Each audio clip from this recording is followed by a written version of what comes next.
coach of the Rutgers women's soccer team, and that is Glenn Crooks. Let's give Coach a hand, everybody. Thank you. 11-4-2, 4-3-1 in the American Athletic Conference, and we had you on earlier this season, and it was pretty early in the season. So far, so good. Yeah, I mean, the nice thing for us is we're in pretty good position for an NCAA bid. Our RPI is 28, and usually if you're in the top 40, that's it's never a lock, but that's a good thing because, good at the beginning of every year, obviously our goals are to get to the conference final and win that and then earn a bid into the NCAAs and get as deep as we can. So we're in position for both right now, and now we just have to continue to take care of business, starting with Temple tomorrow.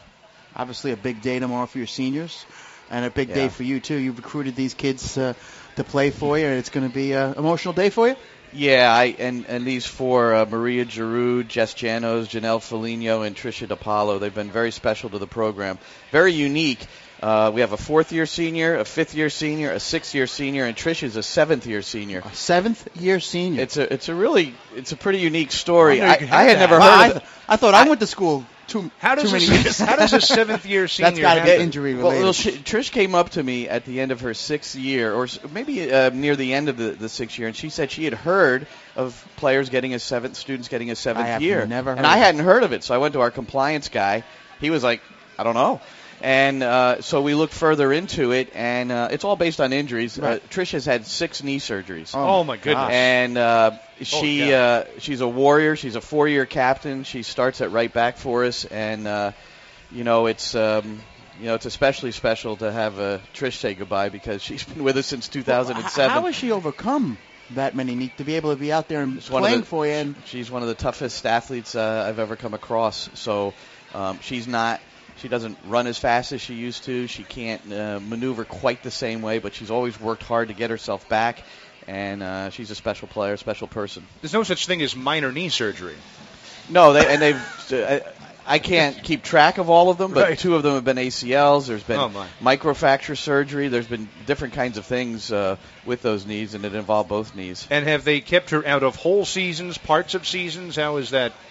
Mostly full seasons. Oh, wow. She That's how essentially you- missed 3 full seasons. that's how you get 7 years. Yeah, that's how you play for 70. I mean, and that says a lot about the medical advancement because that's got to be something now that we never would have seen before. No, absolutely. Where an athlete would be able to come back. Well, she's had great doctors. Dr. Right. Gatt did her most recent surgery, and she's performed beautifully from it. I'm sure you have players, though, that you feel like, and sometimes you feel like that when you watch football, when you see a youngster come up and make an impact as a freshman, and especially in football, if they redshirt a year, sometimes you feel like they're around the program for that long, too, and that's a good thing. Yeah, well, Trish is a very, very big part of our family, and she, I think, wants to continue to play. I know she wants to continue to play. Former Rutgers player Denise Reddy coaches in Denmark, so she may go play for Denise in the first division of the Denmark League.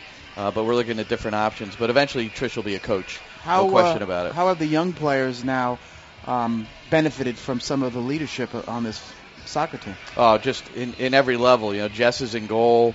Trish is in the back. Janelle and Maria are up top. So they all, in their own way, have helped lead the players around them.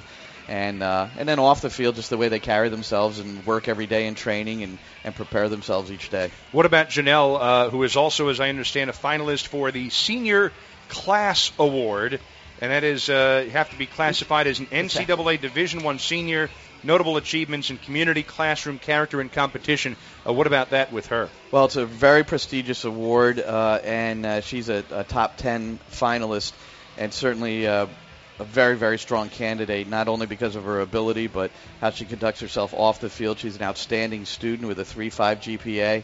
So Janelle is all around is a very, very special person and player. Now, Tom Lucci just came over here and shook your hand. Now, did you get any of the Lucci daughters here to come? Did you recruit any of the Lucci daughters? Well, no, we talked to them, but Here we go. I know his eldest daughter went to St. Joe's. Yep. And she is now teaching and coaching because Tom just recently sent me a direct Twitter to let me know how she was doing. But Yeah, I love the Lucci family. I've known them for Tom and I, the first time we met was when I was a radio broadcaster for WMTR, and we took the train together to Washington, D.C. to do a Seton Hall basketball game. So you were a broadcaster at WMTR? I was the sports director there for 8 years. I thought Tom... Really? Yeah. Another greater media station along with us. I thought Tom started in the 40s, so that... I guess not. I think I'm older than Tom. I'm not... And I'm definitely older than Jason Baum. Well, we definitely can say that the daughters in the Lucci family take care of his wife, and that's where they get the athleticism. That's and for looks and everything. There you go. Everything. On that note, we're going to take a break. We'll come back with a little more with Glenn Crooks, the Rutgers women's soccer coach, in just a moment. All right, welcome back, everybody, to the Rutgers football Plymouth Rock Assurance tailgate party alongside Anthony Fusilli, Rutgers women's soccer coach Glenn Crooks, joining us in the program, who we just earlier, if you were listening, if you were here, learned is a former broadcaster as well. He's got a great one of our voice. sister stations. He does, and it's no wonder because I was thinking about this. It's like you do sound like a natural at this when you're on the air with us. Well, I did it for many years, and during that time, I was also coaching soccer. I started the program at my high school, Ridge High in Basking Ridge. Oh. And while I was doing that, I became really in love with the coaching aspect. Always loved the sport, and so I kind of transitioned from the broadcasting to the coaching, and it was an accident. Eventually got here. Never did both at the same time, though. Oh yeah, broadcast. Well, I'd wake up at 4 a.m. to go into work, and then I was done at 2. Then I'd go to training at 2:30 or 3. Impressive. Yeah. My goodness. Yeah, but I was single, young. I could handle it then. There you go. Absolutely. And you know what? Not only that, but you talk about the broadcasting career, and you talk about the coaching career at Ridge and starting that program. So you would then know why they're the Red Devils, but they wear green. Well, the town right next to us, Bernard's High School, already had red. Mm-hmm. They were there before Ridge, I guess. And red was taken. I don't understand why we called ourselves the Red Devils anyway, but that's why we wear green, because Bernard's wore red. Did I stump you? Maybe. I think there was some. A good answer. I think there was some sort of donation by the company, Red Devil. Oh, it was a paint company. I think so. That could have been involved with but it I too. think they already had red, as you said, so they couldn't be green, but they called them the Red Devils for that. But that's all right. That's good. And you learn something new so every he day. asked me the question, and he knew the answer. Well, he does that. That's what he's going to do right now. That's what I do here. I have all the answers here, but I ask you like I don't know anything. Coach, congratulations on so far a nice season. You're looking forward to hopefully an NCAA bid. What are the prospects for you should you get in?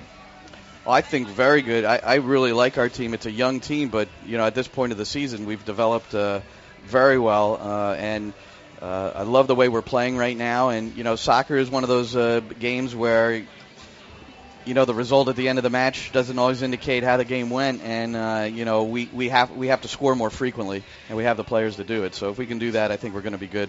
All right, so Senior Day tomorrow, as you play tomorrow here at Yersack Field. Right. The opponent tomorrow is Temple.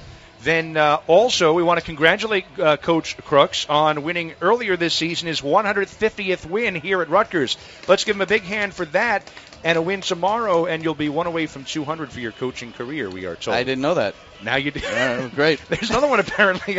I guess I've been around a long time. Coach, congratulations. Thank you very much. Okay, thanks, best of luck on Thanks, Senior Day tomorrow. Thank you. And also do want to tell you one more thing, too, about Janelle Feligno in terms of voting for her for the Senior Class Award we were talking about earlier.